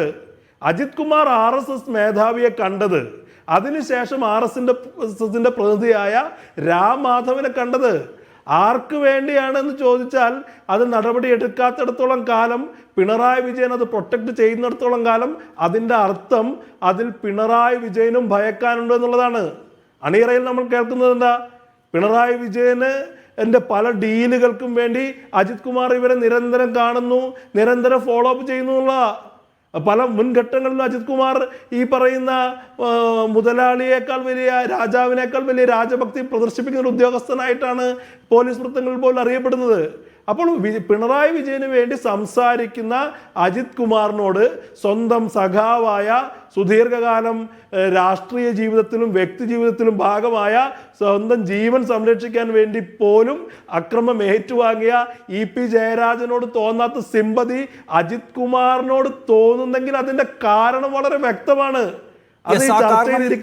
കാരണത്തെക്കുറിച്ചുള്ള സംശയങ്ങൾ ഇപ്പോഴും അന്തരീക്ഷത്തിൽ നിൽക്കുന്നത് പരിഹരിക്കാനും സർക്കാരിനും മുഖ്യമന്ത്രിക്കും കഴിയുന്നില്ല എന്നിടത്താണ് LDFന്റെ ഏറ്റവും വലിയ ദൗർഭാഗ്യം. അഡ്വക്കേറ്റ് P കൃഷ്ണദാസ്, RSSുമായി കൂടിക്കാഴ്ച നടത്തിയതിൻ്റെ പേരിൽ ഒരു ഉദ്യോഗസ്ഥനെതിരെ നടപടിയെടുക്കുക എന്നത് സാധാരണ നിലയ്ക്ക് CPMന്റെ മുഖ്യമന്ത്രിയെ കൊണ്ട് പറ്റേണ്ടതാണ്. പക്ഷേ പിണറായി വിജയനെ കൊണ്ട് പറ്റുന്നില്ല. എന്തുകൊണ്ടായിരിക്കും? RSS എന്ന് പറയുന്ന സംവിധാനത്തെ പുതിയ കാലത്ത് അദ്ദേഹം ഭയക്കുന്നതുകൊണ്ടായിരിക്കുമോ, അതോ നിങ്ങൾക്ക് അങ്ങോട്ടും ഇങ്ങോട്ടും വെറുപ്പിക്കാൻ പറ്റാത്തതുകൊണ്ടാണോ? നിഷാദ്, നിങ്ങൾ എന്തൊരു ചോദ്യമായി ചോദിക്കുന്നത്? ഈ ചർച്ചയിൽ പങ്കെടുക്കുന്ന ബഹുമാനപ്പെട്ട എൻ്റെ കൂടെയിരിക്കുന്ന സഹ പാനലിസ്റ്റുകൾ അവർ എന്തിൻ്റെ അടിസ്ഥാനത്തിലാണ് ഈ തരത്തിലുള്ള വിഷയങ്ങൾ ഒരു ഒരു ഒരു ഒരു ഒരു വ്യത്യസ്തമായിട്ടുള്ള കാഴ്ചപ്പാടോടുകൂടി ചർച്ച നടത്തുന്നത്? RSSന്റെ ആളുകളെ കാണാൻ പാടില്ല എന്ന് എവിടെയെങ്കിലും നിയമമുണ്ടോ? RSSന്റെ നേതാക്കന്മാർക്ക് എവിടെയെങ്കിലും വിലക്കുണ്ടോ? നിങ്ങൾ എന്ത് ചർച്ചയായി നടത്തുന്നത്?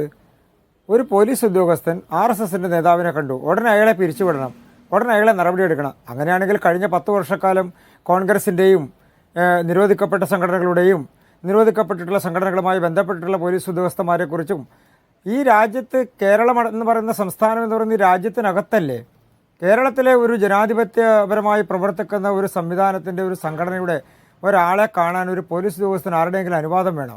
അതിന് കേരളത്തിലെ മുഖ്യമന്ത്രിയുടെ അനുവാദം വേണോ? കേരളത്തിലെ പാർട്ടിയുടെ അനുവാദം വേണോ? LDFന്റെ അനുവാദം വേണോ? പ്രതിപക്ഷ നേതാവിന്റെ അനുവാദം വേണോ?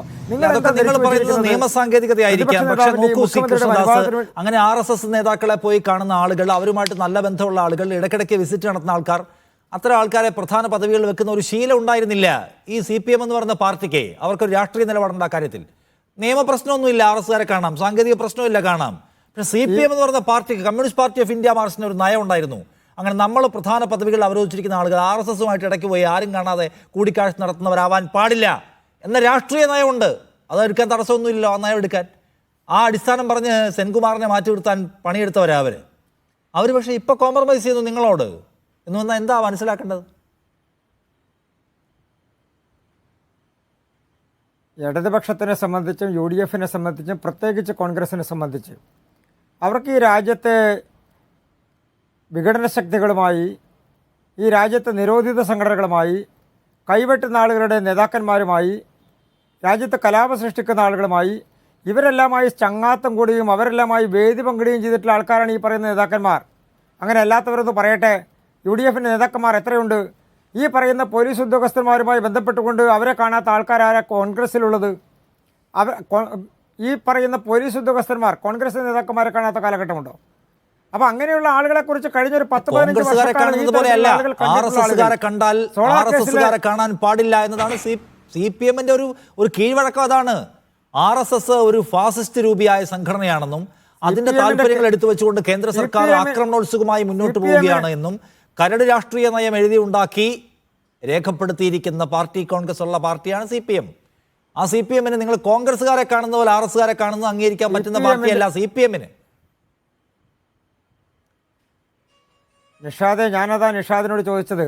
CPMന്റെ പാർട്ടി സെക്രട്ടറിയോ CPMന്റെ പാർട്ടി ഭാരവാഹികളോ CPMന്റെ പൊളിറ്റ് ബ്യൂറോ അംഗങ്ങളോ കേന്ദ്ര കമ്മിറ്റി അംഗങ്ങളോ അവർ കാണുന്നതിനെക്കുറിച്ചല്ലല്ലോ നമ്മൾ ചർച്ച നടത്തുന്നത്. നിങ്ങൾ ചർച്ച നടത്തുന്നത് RSSന്റെ നേതാവിനെ എന്തുകൊണ്ട് പോലീസ് ഉദ്യോഗസ്ഥൻ കണ്ടുവന്നതിനാണ്. അതിലെന്താ തെറ്റെന്നാണ് ഞാൻ ചോദിക്കുന്നത്. അതിൽ തെറ്റൊന്നുമില്ല, ഞാൻ പറഞ്ഞത് അതിൽ തെറ്റൊന്നുമില്ല. പക്ഷെ നോക്കൂ കൃഷ്ണദാസ്, അങ്ങനെ കാണുന്ന ആളുകളെ പ്രധാനപ്പെട്ട കീ പോസ്റ്റിൽ വെക്കുന്ന പതിവ് CPMനില്ല. ഉണ്ടെങ്കിൽ എടുത്ത് കളയുന്നതാണ് രീതി. ഞാൻ നേരത്തെ നമ്മൾ പലകുറി പറഞ്ഞില്ലേ, സെൻകുമാറിനെ മാറ്റിയല്ലോ. മാറ്റിയപ്പോൾ പറഞ്ഞ എന്താണ്? സെൻകുമാർ RSകാരനാണ്, അയാൾ പറയുന്നത് വിദ്വേഷ വർത്തമാനമാണ്, BJP വർത്തമാനമാണ്, അയാൾ പറ്റില്ല എന്ന് പറഞ്ഞയാളാ പിണറായി വിജയൻ. ഇപ്പോൾ അജിത് കുമാറിനെ കുറിച്ച് അവരുടെ MLA തന്നെ പറയുന്നു അജിത് കുമാർ സംഘപരിവാർ സ്വഭാവത്തിലാണ് പ്രവർത്തിക്കുന്നതെന്ന്. അപ്പോൾ ആണ് അജിത് കുമാർ RSSന്റെ നേതാക്കളെ ഊഴവിട്ട് പോയി കാണുന്നതിന്റെ വിവരങ്ങൾ പുറത്തു വരുന്നത്. എന്നിട്ടും സംരക്ഷിക്കപ്പെടുന്നു എന്ന് വെച്ചാൽ എന്തുകൊണ്ടായിരിക്കും എന്ന് ചോദിക്കുകയാണ്.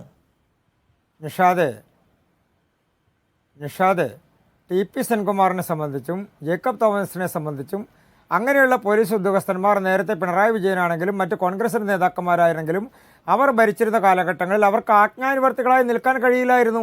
അവരാരും ആജ്ഞാനുവർത്തികളായി നിന്ന ആളുകളല്ല. ഇവിടെ ആജ്ഞാനുവർത്തികളായി നിൽക്കുന്ന UDFിൻ്റെയും CPMൻ്റെയും നേതാക്കന്മാർക്ക് ആജ്ഞാനുവർത്തികളായി നിൽക്കുന്ന പോലീസ് ഉദ്യോഗസ്ഥന്മാർ അവരുണ്ടെങ്കിൽ അവരെ മാറ്റാൻ കഴിയില്ലെന്നേ. അവരെല്ലാം ഇവരുടെ ആജ്ഞാനുവർത്തികളാണ്. അൻവർ എന്താ ഉന്നയിച്ചിട്ടുള്ള വിഷയം? ശ്രീ ജയചന്ദ്രൻ സൂചിപ്പിക്കുന്നത് എന്താണ്? ജയചന്ദ്രൻ പറയുന്നത് അദ്ദേഹത്തിൻ്റെ ഒരു കാഴ്ചപ്പാട് അദ്ദേഹം അവതരിപ്പിക്കുകയാണ്. അൻവർ പറഞ്ഞിട്ടുള്ളത് ഒരു പ്രത്യയശാസ്ത്രപരമായ പ്രശ്നമാണ്. ഈ രാജ്യത്തൊരു സമൂഹവുമായി എന്ത് സമൂഹമാണ് മിസ്റ്റർ ജയേന്ദ്രൻ ഈ അൻവർ ഉന്നയിച്ചിട്ടുള്ളത്? ഒരു സമൂഹവും ഇല്ല. ഇടതുപക്ഷത്തിൻ്റെ ഭരണവുമായി ബന്ധപ്പെട്ടുകൊണ്ട് ആഭ്യന്തര വകുപ്പിൽ നടക്കുന്ന ചില തെറ്റായിട്ടുള്ള കാര്യങ്ങൾ, കീഴ്വഴക്കങ്ങൾ, ആ തെറ്റായിട്ടുള്ള കീഴ്വഴക്കങ്ങൾ അൻവർ ചൂണ്ടിക്കാണിക്കുന്നു. അതിൽ അൻവറിൻ്റെ രാഷ്ട്രീയം എന്താണ്? അൻവറിനെതിരെ ഉയർന്നു വന്നിട്ടുള്ള നിരവധിയായിട്ടുള്ള ആരോപണങ്ങളുണ്ട്. ആ ആരോപണങ്ങൾക്ക് കുടപിടിക്കാൻ സർക്കാരുമായി ബന്ധപ്പെട്ടുകൊണ്ട് നിൽക്കുന്ന ആളുകൾ നേരത്തെ കുടപിടിച്ചിരുന്നു. അങ്ങനെ കുടപിടിക്കാൻ ഏതെങ്കിലും ഉദ്യോഗസ്ഥന്മാർ തയ്യാറല്ലെങ്കിൽ അവരെ വരച്ച വരയിൽ നിർത്തുക, അത്രേ അൻവറിന് ഉദ്ദേശമുള്ളൂ. ആ ഉദ്ദേശം പിണറായി വിജയനെ കൊണ്ട് നടപ്പാക്കണം, ആ ഉദ്ദേശം മുഖ്യമന്ത്രിയെ കൊണ്ട് നടപ്പാക്കണം, ആ ഉദ്ദേശം പാർട്ടിയെ കൊണ്ട് നടപ്പാക്കണം, ആ ഉദ്ദേശം LDFനെ കൊണ്ട് നടപ്പാക്കണം. അതിന് കുടപിടിക്കുന്ന ആളാരാണ്? പ്രതിപക്ഷ നേതാവാണ്. ഇതിനെല്ലാം കുടപിടിക്കുന്ന പ്രധാനപ്പെട്ട ആളാരാണ്? പ്രതിപക്ഷ നേതാവാണ്. പ്രതിപക്ഷ നേതാവും മുഖ്യമന്ത്രിയും അൻവറും ഇവരെല്ലാം ചേർന്നുകൊണ്ടുള്ള ഒരു കൂട്ടുകക്ഷി സംവിധാനം. ആ കൂട്ടുകക്ഷി സംവിധാനം ഒരു പുതിയ വിഷയം ഉയർത്തിക്കൊണ്ടുവരിക. എന്ത്? ഒരു പോലീസ് ഉദ്യോഗസ്ഥൻ RSSന്റെ നേതാവിനെ കണ്ടു. നിങ്ങൾ എന്താ ധരിച്ചു വെച്ചിരിക്കുന്നത്? RSSന്റെ നേതാക്കന്മാരെ നേരത്തെ പ്രധാനമന്ത്രിമാർ കണ്ടിട്ടുണ്ട്, നേരത്തെ പല ഉദ്യോഗസ്ഥന്മാരും കണ്ടിട്ടുണ്ട്.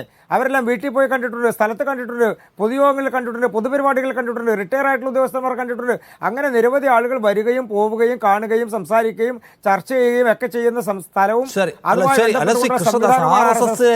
ബന്ധപ്പെട്ടുകൊണ്ട് നിങ്ങൾ നല്ല സംഘടനയല്ലേ എന്ന് നിങ്ങൾക്ക് ചിന്തിക്കാം. അത്ര നല്ല സംഘടനയല്ല എന്ന അഭിപ്രായമുള്ള ആളുകൾ ഈ രാജ്യത്ത് വേറെ ഉണ്ട്. അത്തരം സംഘടനകളുണ്ട്, പാർട്ടികളുണ്ട്, അത്തരം ധാർമ്മിക നിലപാട് വെച്ച് പുലർത്തുന്ന മനുഷ്യന്മാരുമുണ്ട് എന്നതുകൂടി ഓർത്താൽ മതി. ശ്രീ ജയചന്ദ്രൻ, ഇന്നിപ്പോൾ പാർട്ടിയുടെ മുന്നണിയുടെ കൺവീനർ പറയുന്ന കാര്യം എല്ലാ ദിവസവും ഇങ്ങനെ ആരോപണം ഉന്നയിക്കുന്നത് പോലും ശരിയായ ഒരു സമീപനത്തിന്റെ ഭാഗമല്ല എന്നതാണ്. പാർട്ടിക്ക് അൻവറിനെ മടുത്തു തുടങ്ങിക്കാണുമോ?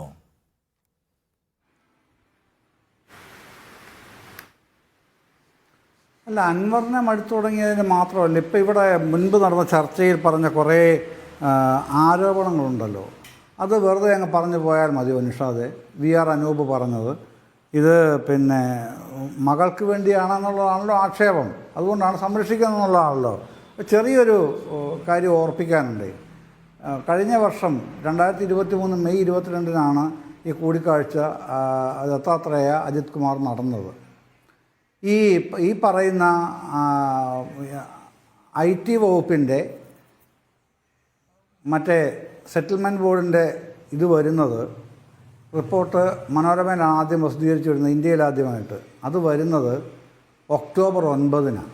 അപ്പം മെയ് 22-ഉം ഒക്ടോബർ 9-നും നീളം ആദ്യം ഒന്ന് നോക്കണേ. അപ്പോൾ അടുത്ത ചോദ്യം ഉടനെ വരും. അത് റിപ്പോർട്ട് മനോരമയിൽ വന്നത് ഒക്ടോബർ 9-നാണ്, ശരി. പക്ഷേ റിപ്പോർട്ട് ഈ മെയ് മാസത്തിന് മുമ്പേ ഇറക്കിയിട്ടില്ലേ? പിന്നെന്താ അത് പറയാത്തത്? അപ്പോൾ അതല്ലേ പ്രധാനം? അല്ല, മെയ് 22-ന് മുമ്പ് റിപ്പോർട്ട് വന്നിട്ടില്ല.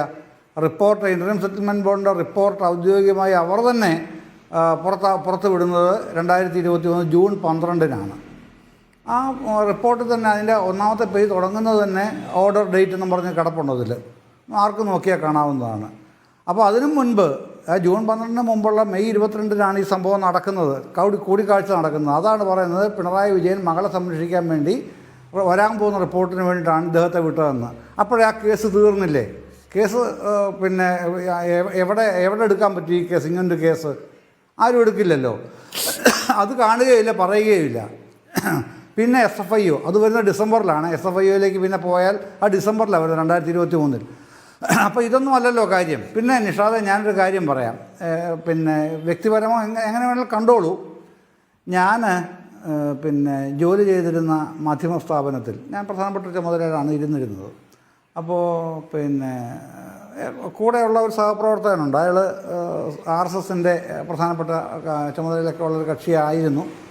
പത്രപ്രവർത്തനപരമായി എന്തെങ്കിലും ഉണ്ടോ എന്ന് എനിക്കറിയുകയും ചെയ്യില്ലെങ്കിലും നല്ല ബന്ധമുണ്ട്.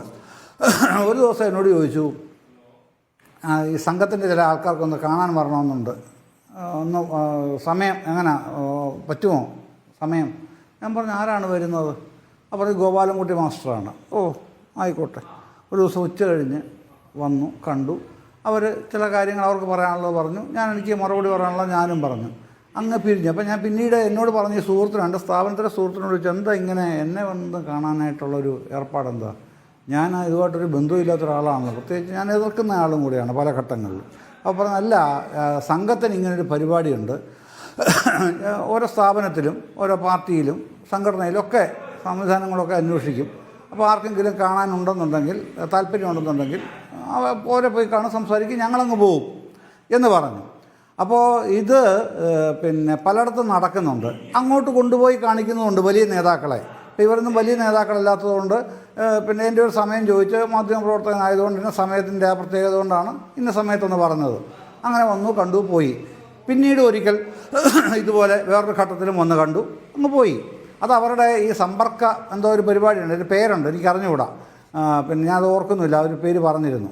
അപ്പം അത്തരം പരിപാടിയായിട്ട് ബന്ധപ്പെട്ട് പലരെ അവരിങ്ങനെ അങ്ങോട്ട് സമീപിച്ച് കാണാറുണ്ട്, ഇങ്ങോട്ട് വന്ന് കാണുന്ന പരിപാടിയുണ്ട്. അത്തരത്തിലുള്ള പരിപാടിയൊക്കെ RSS സംഘടന പല നിലയ്ക്കാണ് അവരുടെ പ്രവർത്തനങ്ങൾ പല രൂപത്തിൽ വ്യാപിപ്പിച്ചിട്ടുണ്ട്. അപ്പോൾ അതിൻ്റെ ഭാഗമായിട്ട് പിന്നെ എന്തൊക്കെ നടക്കുന്നു എന്നുള്ളത് നമുക്ക് അറിയാൻ കഴിയില്ല, എനിക്കറിയാൻ കഴിയില്ല. എനിക്ക് എൻ്റെ വ്യക്തിപരമായ അനുഭവം ഞാൻ ഈ ചർച്ചയിൽ പറഞ്ഞു എന്ന് മാത്രമേ ഉള്ളൂ. അത്തരത്തിലുള്ള ഇടപെടലുകൾ അവർ പല മണ്ഡലങ്ങളിലും നടത്തുന്നുണ്ടെന്ന് ഞാൻ പറഞ്ഞത്. ഒന്ന്. രണ്ടാമത്, ഇതൊരു ഡീലിന് പോയതല്ല എന്ന്, ഡീലിന് പോയതായിട്ട് തെളിവായിട്ട് VD സതീശൻ ഉൾപ്പെടെ, ഇപ്പോൾ ഇവിടെ ഇരിക്കുന്ന VR അനൂപ് ഉൾപ്പെടെ പറയുന്നത് പിണറായി വിജയൻ്റെ മകൾക്ക് വേണ്ടിയാണ്. അങ്ങനല്ല എന്ന് ബോധ്യപ്പെടുത്താൻ വേണ്ടിയാണ് ഞാൻ ഈ കാര്യം പറഞ്ഞത്. മെയ് 22-ന് കണ്ട കാര്യം ഇതിനു വേണ്ടിയിട്ടാണെങ്കിൽ ആ റിപ്പോർട്ട് വരുന്നത് പിന്നെയും 3 മാസം കഴിഞ്ഞാണ് പത്രത്തിൽ വരുന്നത്. എന്റെ ചോദ്യം അതിനകത്ത് ശ്രീ ജയചന്ദ്രൻ, ഡീലെന്നൊരു തർക്കമാണ്.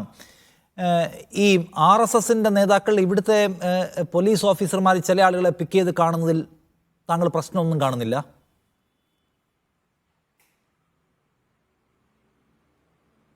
അല്ല, എനിക്കറിയില്ല. അത് ഞാൻ പറഞ്ഞില്ലേ, ഇത്തരത്തിൽ ചില ആളുകളെ പിക്ക് ചെയ്ത് കാണുകയാണോ അതോ ഈ അൻവർ ഉൾപ്പെടെയുള്ളവർ ഈ കരുതുന്നത് പോലെ, അതാണ് ഞാൻ പറയുന്നത്. ഞാൻ മുമ്പേ പറഞ്ഞതാണ്, ആ ഒരു ഇസ്ലാമോഫോബിക് ആയിട്ടുള്ള നിലപാടിൻ്റെ അടിത്തറയിൽ പല കാര്യങ്ങൾ അവർ ചിട്ടയോടെ ചെയ്യുകയാണോ എന്നുള്ളത് എനിക്ക് അറിഞ്ഞുകൂടാ. അങ്ങനെ സംശയിക്കാനുള്ള ന്യായങ്ങൾ ഒരുപാടുണ്ടെങ്കിലും തെളിവുകളില്ല. അപ്പോൾ അതുകൊണ്ട് അങ്ങനെ തന്നെയാണോ എന്ന് ചോദിച്ചാൽ അങ്ങനെ ആയിരിക്കാം അല്ല, അങ്ങനെ ആയിരിക്കാം എന്നുള്ളതല്ലോ. ഇപ്പൊ കഴിഞ്ഞ 8 വർഷക്കാലം പോലീസ് വിവിധ ഹിന്ദുത്വ വർഗീയതയുമായി ബന്ധപ്പെട്ട വിവിധ കാര്യങ്ങളിൽ പോലീസ് എടുത്ത നിലപാടുകൾ, എടുക്കുന്ന FIRകൾ, നൽകുന്ന ആനുകൂല്യങ്ങൾ, പാർട്ടി പ്രവർത്തകർക്കും ലോക്കൽ നേതാക്കൾക്കും പോലീസ് സ്റ്റേഷനുകളിൽ കിട്ടുന്ന അവഗണന, BJP RSS പ്രവർത്തകർക്ക് പലയിടത്തും കിട്ടുന്ന സ്വീകാര്യത, ഇതൊക്കെ ജീവിക്കുന്ന തെളിവുകളാണ്.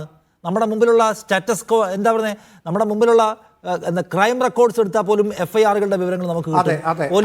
പോലീസ് എങ്ങനെയാണ് താഴെത്തട്ടിലെ കോമ്രേഡ്സിനോട് പെരുമാറുന്നത് അവർ പല സമ്മേളനങ്ങളിൽ ചൂണ്ടിക്കാണിച്ചിട്ടുണ്ട്. എന്നിട്ടും നമ്മൾ ഏതോ DGPയുടെ അന്വേഷണ റിപ്പോർട്ടിന് വെയിറ്റ് ചെയ്യാണ്. ഒരു പൊളിറ്റിക്കൽ പാർട്ടി, ഇത്ര വലിയ ഗ്രൗണ്ടുള്ള ജനബന്ധിയായ ഒരു പാർട്ടി, DGPയുടെ അന്വേഷണ റിപ്പോർട്ട് കിട്ടിയാലേ ഈ മേലാളന്മാർ പെരുമാറുന്നത് നന്നായിട്ടാണോ ഇല്ലയോ എന്ന് മനസ്സിലാക്കാൻ പറ്റുമെന്ന് വെച്ചാൽ ആ പാർട്ടി എന്ത് ജീർണിതാവസ്ഥയിലാണ് ശ്രീ ജയചന്ദ്രൻ?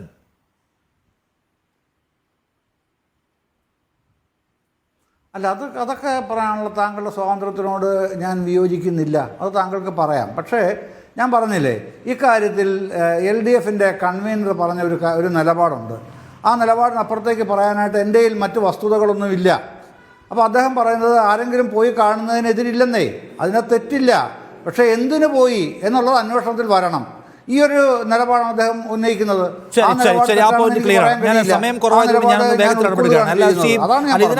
ഇതിനകത്ത് VR അനൂപ് കൂടിക്കാഴ്ച എന്തിനായിരുന്നു എന്ന് നിങ്ങൾ ഉന്നയിക്കുന്ന പ്രശ്നം അത് ഡീലിന് വേണ്ടിയാണെന്നാണ്. അത് ഡീലിന് വേണ്ടിയാണോ ഇല്ലെന്ന് ഉറപ്പാക്കണ്ടേ, അല്ലാതെ നമുക്ക് ചാടിക്കയറി തീരുമാനിക്കാൻ പറ്റുമോ? അല്ല, ഈ ബഹുമാന്യനായ ജയചന്ദ്രൻ സാറ് അദ്ദേഹം സീനിയർ റിപ്പോർട്ടർ ആയി പ്രവർത്തിച്ച ആളാണ്. അദ്ദേഹം ആവശ്യത്തിൽ കൂടുതൽ നിഷ്കളങ്കത വാരി വിതറുകയാണ്. അദ്ദേഹം പറയുന്നത് കുട്ടികൾ ക്രിസ്മസ് കരോളിന് വരുന്നത് പോലെയാണ്, കുറച്ച് ആളുകൾ വരുന്നു പോകുന്നു, അതിൽ കൂടുതൽ ഒന്നുമില്ല എന്നൊക്കെ പറയുമ്പോൾ RSS എന്ന സംഘടനയുടെ ചരിത്രമില്ലേ, അത് പ്രവർത്തിക്കുന്ന ഒരു രീതിശാസ്ത്രമില്ലേ, എത്ര അജണ്ടകൾ നിർമ്മിക്കുന്ന സമർത്ഥമായി ഇംപ്ലിമെൻ്റ് ചെയ്യുന്നൊരു സംഘടന. പിന്നെ ഇവിടെ BJPയുടെ പ്രതിനിധിക്ക് എനിക്ക് മറുപടി കൊടുക്കേണ്ടതുണ്ട്. അദ്ദേഹം പറയുന്നത് കോൺഗ്രസ് പല ഭീകര സംഘടനകളുമായൊക്കെ കൂട്ടുകൂടുന്ന പാർട്ടിയാണെന്ന് അദ്ദേഹം പറയുമ്പോൾ, കോൺഗ്രസ് ഇപ്പോഴും ഈ രാജ്യത്ത് കാണുന്ന ഏറ്റവും വലിയ സാമൂഹിക വിരുദ്ധ സംഘടന എന്ന് പറയുന്നത് RSS-ആ. നിങ്ങളിപ്പോൾ അധികാരത്തിൻ്റെ ബലമുണ്ട്, നിങ്ങൾ പ്രധാനമന്ത്രിയുണ്ട്, പ്രസിഡന്റ് ഉണ്ടായിരിക്കാം, സ്പീക്കർ ഉണ്ടായിരിക്കാം, പക്ഷെ നിങ്ങളുടെ ട്രാക്ക് റെക്കോർഡ് എന്ന് പറഞ്ഞാൽ നിങ്ങളൊരിക്കൽ നിരോധിക്കപ്പെട്ട സംഘടനയാണെന്നേ. നിങ്ങളൊരു നിരോധിത സംഘടനയാണ്. ഈ രാജ്യത്തിൻ്റെ രാഷ്ട്രപിതാവിനെ വധിച്ചതിൽ പോലും ആ പ്രക്രിയയിൽ പോലും നിരോധിക്കപ്പെട്ടൊരു സംഘടനയാണ്. ഈ രാജ്യത്ത് പല ഭീകരവാദ കൃത്യങ്ങളും നടപ്പിലാക്കിയൊരു സംഘടനയാണ്. കോൺഗ്രസിനൊരു പ്രസിഡന്റ് ഉണ്ടായിരുന്നു, സീതാറാം കേസരി. അദ്ദേഹം പറഞ്ഞത് RSSനെ റൗഡി ഗാങ് എന്നാണ്. RSS എന്ന് പറയുന്നത് ഒരു പൊളിറ്റിക്കൽ ഓർഗനൈസേഷനോ ഒരു സാമൂഹിക സാംസ്കാരിക സംഘടനയായി നിങ്ങൾ കരുതുന്നുണ്ടായിരിക്കാം, പക്ഷെ ഞങ്ങൾ അങ്ങനെ കരുതുന്നില്ല. RSS എന്ന് പറയുന്നത് വെറുക്കപ്പെടേണ്ട, എതിർക്കപ്പെടേണ്ട സംഘടനയായി തന്നെയാണ് കോൺഗ്രസ് കരുതുന്നത്. ഇപ്പോഴും രാഹുൽ ഗാന്ധി അദ്ദേഹത്തിൻ്റെ പ്രവർത്തനങ്ങളിൽ, പ്രസംഗങ്ങളിൽ നിന്ന് ആവർത്തിച്ചുകൊണ്ടിരിക്കുകയാണ് RSS എന്ന് പറയുന്ന ഫാസിസ്റ്റ് സംഘടനയെക്കുറിച്ച്. അതുകൊണ്ട് തന്നെ ഞങ്ങൾ എതിർക്കും. നിങ്ങൾ കോൺഗ്രസ് മറ്റ് ഭീകരവാദ സംഘടനകളുമായി കൂട്ടുകൂടുന്നൊക്കെ പറയുമ്പോൾ നിങ്ങൾ ധരിച്ചു വെച്ചിരിക്കുന്നത് RSS എന്തോ ശുദ്ധന്മാരുടെ, വിശുദ്ധന്മാരുടെ, സ്വർഗത്തിൽ നിന്ന് ഇറങ്ങി വന്ന സംഘടനയാണ് എന്ന് പറഞ്ഞാൽ അത് അംഗീകരിച്ചു തരാൻ നിർവാഹമില്ല. പിന്നെ ജയചന്ദ്ര മാസ്റ്ററോട് പറയുന്നത് അദ്ദേഹം വല്ലാത്ത നിഷ്കളങ്കത അഭിനയിക്കല്ലേ. RSSന് അങ്ങനെ ഒരു രീതിയുണ്ട്, എൻ്റെ കയ്യിൽ തെളിവുകളില്ല. RSS അദ്ദേഹത്തിനൊരു രാഷ്ട്രീയമുണ്ട് എന്നാണ് ഞാൻ മനസ്സിലാക്കുന്നത്. അദ്ദേഹത്തിൻ്റെ രാഷ്ട്രീയ ബോധ്യത്തിൻ്റെ അടിസ്ഥാനത്തിൽ കൂടി അദ്ദേഹം പറയണം. അദ്ദേഹം കുറച്ചു പേർ എന്നെ വന്ന് കണ്ടു പോയി, അങ്ങനെ നിരുപദ്രവകരമായി താങ്കളുടെ മറുപടി എന്താണ്? ഒന്നാമത്തെ കാര്യം, CPM അനുഭവിക്കുന്ന ഒരു സമ്മർദ്ദം ഉണ്ടല്ലോ, നിങ്ങൾ ബദ്ധശത്രുക്കളുമായി സന്ധിയിലാണോ എന്ന ചോദ്യത്തിനുള്ള ഒരു സമ്മർദ്ദം, അത് നിങ്ങൾ അനുഭവിക്കുന്നില്ല?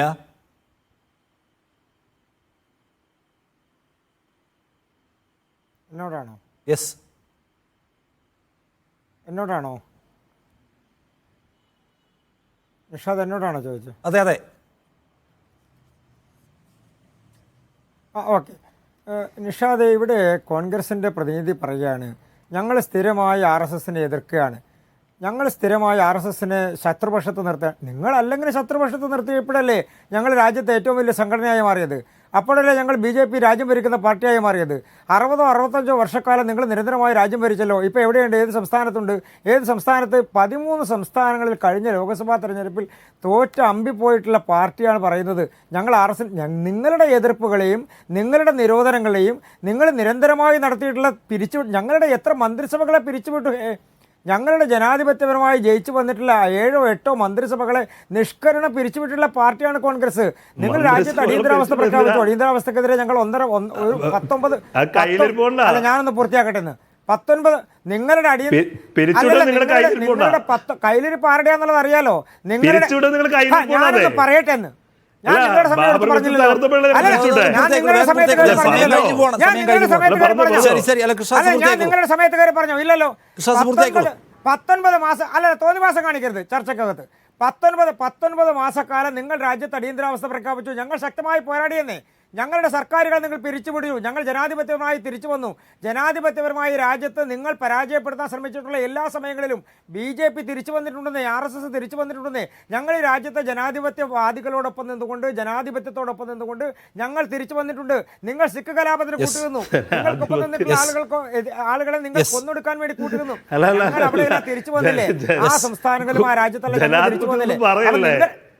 നിങ്ങൾ എന്താണ് ധരിച്ചിരിക്കുന്നത്? നിങ്ങൾ കോൺഗ്രസിനെ പേടിച്ചിട്ടാണ് RSS BJP പ്രവർത്തിക്കുന്നത്. ഞങ്ങൾ പ്രവർത്തിക്കുന്നതാണോ നിങ്ങൾ ധരിച്ചിരിക്കുന്നത്? കൂടിക്കാഴ്ച മോശം കാര്യത്തെ അംഗീകരിക്കുന്നില്ല. RSS ഇനിയും ആളുകളെ കാണാം, ഇനിയും ആളുകൾക്ക് വരാം, കാണാം. അതിലേതെങ്കിലും ഗൂഢാലോചന ആരോപിക്കേണ്ടതില്ല എന്നാണ്. എന്റെ സമയം ഒന്ന് കഴിഞ്ഞു പോയി. ഞാൻ 2-3 മിനിറ്റ് കടന്നു പോയിരിക്കുകയാണ്. സോറി ശ്രീ കൃഷ്ണദാസ്, നമുക്ക് അടുത്ത ഘട്ടത്തിൽ ഉറപ്പായിട്ട് ഈ വിഷയത്തിൽ തന്നെ ഇരിക്കാം. ഇപ്പോൾ താങ്കളൊന്ന് മനസ്സിലാക്കുമല്ലോ. താങ്ക് യു ഈ ചർച്ചയിൽ പങ്കെടുത്തതിനൊപ്പം Shri VR Anoop, Jayachandran, thank U.